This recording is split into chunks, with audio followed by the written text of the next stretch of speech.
Hello everybody and welcome back for your Period 5 update from the 2025 Vindolanda excavation.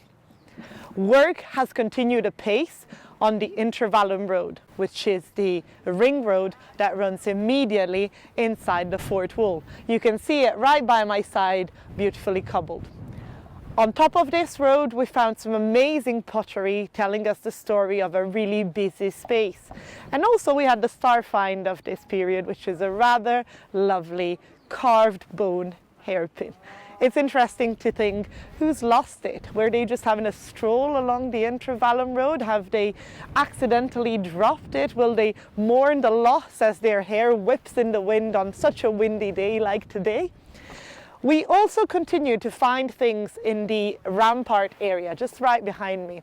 So we've got that circular feature over there, which probably would have been a heart or a furnace for a blacksmith area, for a blacksmithing spot. And we can tell that because we continue to find lots and lots of iron and copper alloy, which has been piled here and here marked for recycling.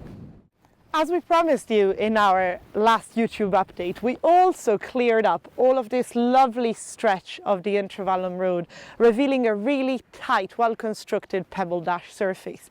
And this cleanup has achieved incredible results, making the buildings on the rampart really pop, really obviously, like this mysterious structure here, which is waiting for the intervention of our Period 6 volunteers. In our last YouTube update, I also talked to you about the little bit of that wall that was just appearing under the turf. And there it is in all its glory. Really interesting. We've also got a little bit of the floor that was previously excavated by Paul Bidwell. And in case you're wondering, this lovely bits here are a little bit of fun history of archaeology. In 1980, the plan was drawn by hand, and so we've got these small bits that have been poured in with little nails, and this would create a string grid that was used to plan everything by hand. Luckily, we've got drones on our side today who allow us for really high precision, high-tech planning. As we were clearing the Intervallum Road and the very late Rampart buildings, we stumbled upon a massive circular feature. And having excavated it and recorded it, we are now in the process of removing it. As we do that, we stumble across quite a few nice little pieces of pottery, such as this very sweet little dish, very small in diameter. But what's more interesting was we found this really locally made ware in several pieces, indicating a really sort of fragile pot, not something that was designed to be sturdy and used multiple times. You can see the inside of the pot is full of bubbles and inclusions that might have popped during the baking of the pot itself. It's a really nice example of very late ceramic helping us date this interesting feature on the rampart. As we enter once more in the infantry barrack in the western side of the excavation area, I want to talk you through the really complex and delicate process of untangling all the layers of occupation of this area. During this period, we did something really amazing. We finally managed to untangle and uncover the actual outer wall of this sub-Roman hall-like building. It's looking like a nice oval building, maybe quite similar to the one that had been found within Bredoswald granaries, although this one doesn't have that many postals, just a nice rubble foundation, quite thick. So we had to remove the demolition debris and really pick in between the stones to show up this badly degraded but definitely present foundation wall.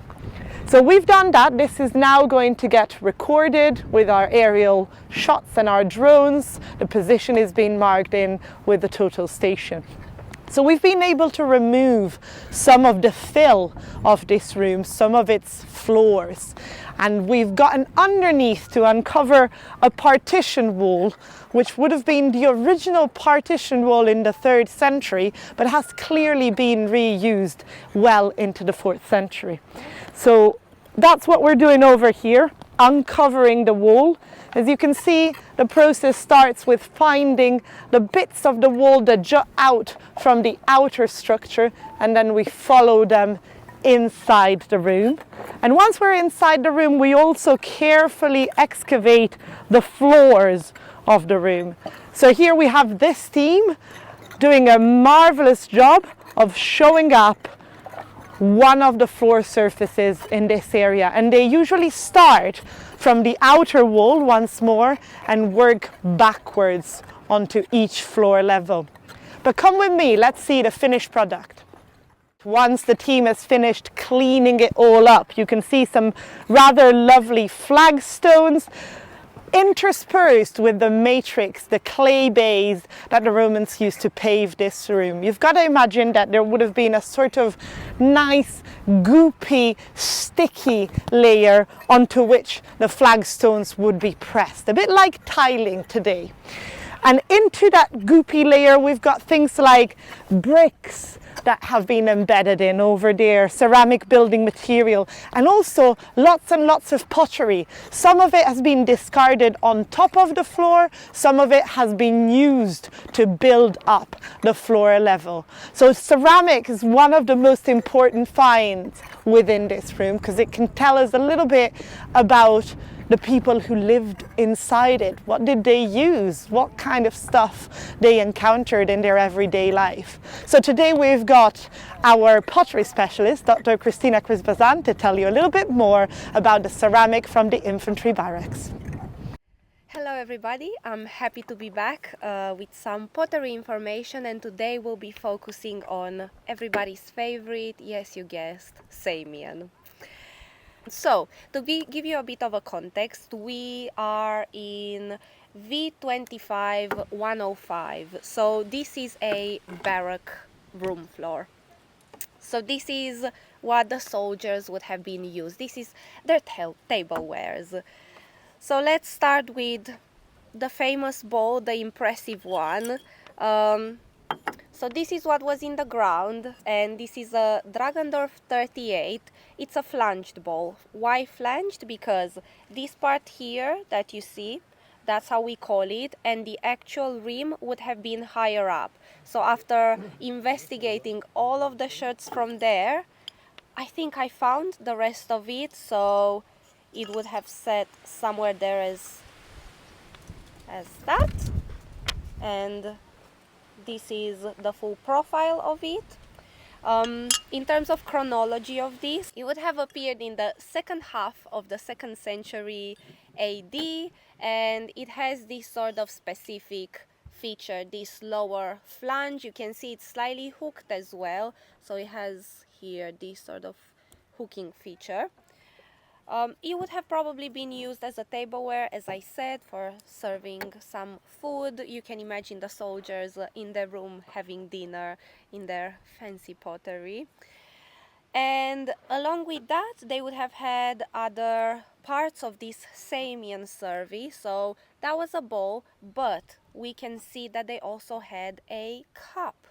You can kind of see how it curves quite quickly, so this means it would have been a smaller diameter, hence why it's a cup, and we know this as a Dragendorf 33 cup. Again, it has the same chronology more or less with our bowl. Why? Because of this specific feature here, this external groove, and in the middle points directly to, again, a second half of the 2nd century AD, whereas the earlier examples of this cup would have had a groove at the top and at the base of the vessel.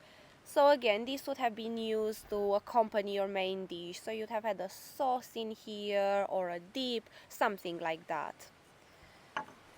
Then to complete the service, we've had a bowl, a cup, but we need a dish as well, don't we? So this, you have to imagine, is part of a quite quite big dish. This one is called the Dragendorf 31R. Why the R? Because this would have been rouletted. So on the interior, close to the base, we're just missing that part, sadly.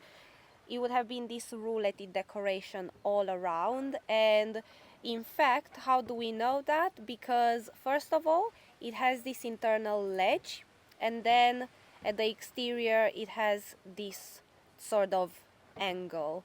So these two together point towards that Dragendorf 31R. And also the chronology again speaks. It's in the same story with the previous vessels that we've seen. In fact, it's at least from 160 AD onwards. Onwards, not too long, because by then, by 3rd century, the Samian from Central Gaulish anyway would have stopped supplying, but it's in that sort of range. And then last but not least, because this is a popular one and everybody loves it, everybody recognizes it, I think it's the most typical Samian pot that we're getting on sites is this one. So this one is a Dragendorf 37 bowl, decorated, and it's very popular. Why am I saying this? Because unlike the others, which are very typical of that second half of the 2nd century, this one starts becoming, well, emerging on the market at about AD 70s, and then from AD 90s onwards, it just takes over. So this is the main thing. So that's why whenever somebody excavates and finds Samian, it's gonna be a piece like this, most likely coming from a Dragendorf 37.